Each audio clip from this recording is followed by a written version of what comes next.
तोड़ तोड़ की राजनीति खत्म होना चाहिए। मंदिर में भगवान को ठगने भी गए हैं, बक्सर में पूजा करने गए हैं, भगवान को भी कि फिर पलटी मारेंगे। अभी वो बीजेपी की सरकार बना लेंगे। बिहार में तो यूं तो ठंडी है लेकिन राजनीति गर्म है। क्या नीतीश कुमार जी एनडीए में शामिल होंगे? हम पहलुओं पर बातचीत करने के लिए हमारे साथ डॉक्टर जितेंद्र जी हैं, इनसे जानने का प्रयास करेंगे। कहा जाता है कि ठंड है, लेकिन ठंड के बीच में जिस तरीके से राजनीति गर्म है, इससे क्या कयास लगाया जा सकता है कि एनडीए का वापसी फिर से सत्ता में होने वाला?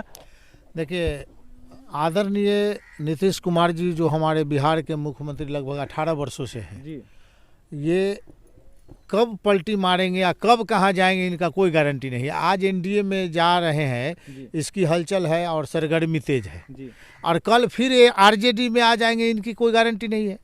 ये इनका पलटी मारना है, इनको मुख्यमंत्री की कुर्सी चाहिए। ये कुर्सी बचाने के लिए इनको बिहार के लोगों से कोई प्रेम नहीं है, इनको सिर्फ कुर्सी से प्रेम है।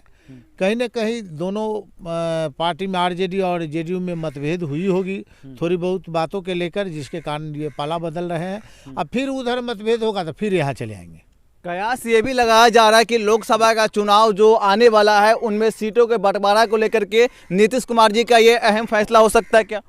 देखिए, इस तरह का बातें सामने आई है कई जगह से, जो सोशल मीडिया और जो बहुत सारे न्यूज़ चैनल हैं जहां पर चर्चा हो रही इस तरह की बात कि यदि ये जनता दल यूनाइटेड एनडीए में मिल जाती है तो इनको कुछ सीट ज़्यादा मिलेगी, और इसी लोभ के कारण ये ऐसा डिसीजन ले रहे हैं। महत्वपूर्ण हो सकता है लोकसभा चुनाव को लेकर के नीतीश कुमार जी एनडीए में शामिल हो रहा है। सही बात, बिल्कुल। चारों बगल से तो यही खबर आ रही है कि इनको लोकसभा का सामने चुनाव है, हो न सके कि दोनों चुनाव साथ करा लिए, कोई ठीक नहीं है। ये क्या कराएंगे कहना बड़ा मुश्किल है। इनको अपना कुर्सी बचाने के लिए जो मर्जी होगा ये कर सकते हैं। बिहार में ये जो समीकरण की राजनीति है वो अब सच साबित होता है सर? देखिए, बिहार की राजनीति जो है आज तक मान के चलिए 32 वर्षों से यही दोनों आदमी के पाले में है। आप हमसे पूछते हैं तो हम कहेंगे कि बिहार के जनता को आरजेडी, जेडीयू और बीजेपी तीनों को नकार देना चाहिए और तीसरा विकल्प ढूंढना चाहिए, क्योंकि ये तीनों पार्टी मंत्री कौन बनेंगे, विधायक कौन बनेंगे और मुख्यमंत्री कौन बनेंगे, इसके अलावा कोई चर्चा नहीं है। इसी पर ये लोग ध्यान लगाए रहते हैं कि हमारी कुर्सी कैसे बची रहेगी। अब हम आम लोग हैं तो हम मुखिया कैसे बनेंगे, मुखिया जो लोग हैं वो विधायक कैसे बनेंगे, विधायक जो लोग हैं वो मंत्री कैसे बनेंगे। इसलिए ऐसी परिस्थिति में अब जनता को इस पर कठोर कदम उठाना चाहिए, ठोस कदम उठाना चाहिए और ये तीनों को नकार देना चाहिए। नीतीश कुमार जी एनडीए में शामिल होता है तो क्या लगता है सर जी, 2024 का जो लोकसभा चुनाव आने वाला है उस पर कितना असर पड़ने वाला है ये चुनाव, ये बदलाव से सर? देखिए, लोकसभा चुनाव पर बहुत ज़्यादा असर नहीं पड़ेगा, क्योंकि जनता ये जान चुकी है कि आदरणीय नीतीश कुमार कब किधर जाएंगे कोई ठीक। हो सकता है कि अभी जो है उधर गए हैं और 15 दिन के बाद फिर आपको आरजेडी में मिल जाएंगे, ये कोई बड़ी बात। यदि सीटों का बंटवारा, जितना सीट उनको कहे हैं 2-4 सीट इधर उधर होगा तो फिर चले आएंगे।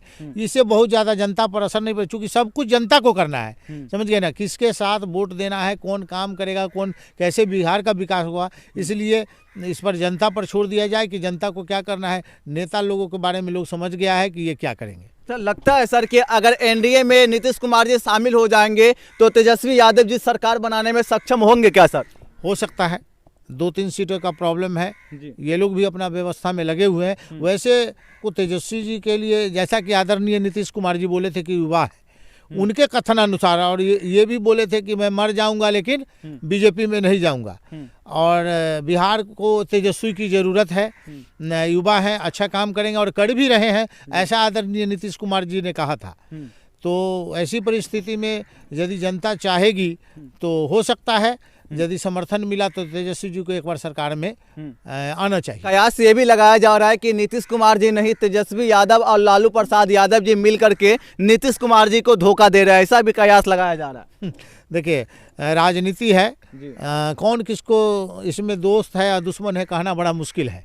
समझ गए ना, आप मेरे साथ बैठे हैं और आप ही मेरे बारे में क्या सोचते हैं कहना मुश्किल है। उसी तरह से ये इस पे मोहर लगाना उचित नहीं है कि किसके मन में क्या है, लेकिन अपनी अपनी कुर्सी बचाने के लिए कोई पीछे नहीं हटेंगे। लालू जी भी नहीं हटेंगे, तेजस्वी जी भी नहीं रखे, वो भी चाहेंगे कि हम नीतीश कुमार को पटकनी दे दे, उनका भी प्रयास है, लेकिन इससे सिर्फ बिहार का नुकसान हो रहा है।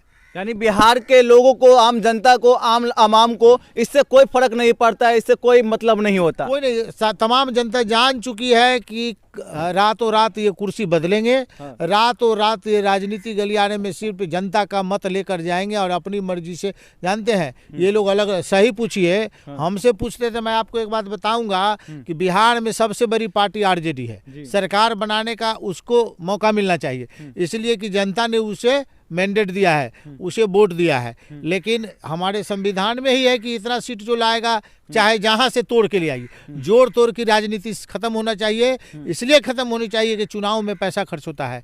तमाम सरकार का सिस्टम चुनावों के समय काम करना बंद कर देता है। सारे लोग, तमाम पदाधिकारी से लेके नीचे से लेके ऊपर तक चुनाव में लग जाते हैं, इससे विकास नहीं हो पाता है। इसलिए सरकार में एक ऐसा भी कानून आना चाहिए कि जिसकी बहुमत ज्यादा रहेगी उसकी सरकार बनेगी। इस हिसाब से आरजेडी का ही नेतृत्व होना चाहिए। नहीं लगता है सर कि इंतजार 48 घंटे का होने वाला है? आदरणीय नीतीश कुमार जी राजभवन पहुंच चुके हैं। हाँ। सुबह सुबह नहा करके अब मंदिर में भगवान को ठगने भी गए हैं, बक्सर में पूजा करने गए हैं। माननीय पूर्व मंत्री अश्विनी चौबे जी वहाँ पर मौजूद थे। बहुत सारी बातें, देखिए सोशल मीडिया का जमाना है, कोई भी बात छुपती नहीं है। लेकिन मंदिर में जाने से कोई फायदा नहीं, भगवान भी इनसे नाराज, इनको जान रहे, इनको पता है भगवान को भी कि फिर ही पलटी मारेंगे। अभी वो बीजेपी की सरकार बना लेंगे, मैं कह रहा हूँ बना लेंगे, कोई बड़ी बात नहीं है, लेकिन फिर ही आरजेडी में आके मिल जाएंगे, इसकी भी कोई गारंटी नहीं है। इसलिए ये कहना मुश्किल है, देखिए क्या होता है। हम लोग तो इंतजार कर रहे हैं, इनका ड्रामा देख रहे हैं।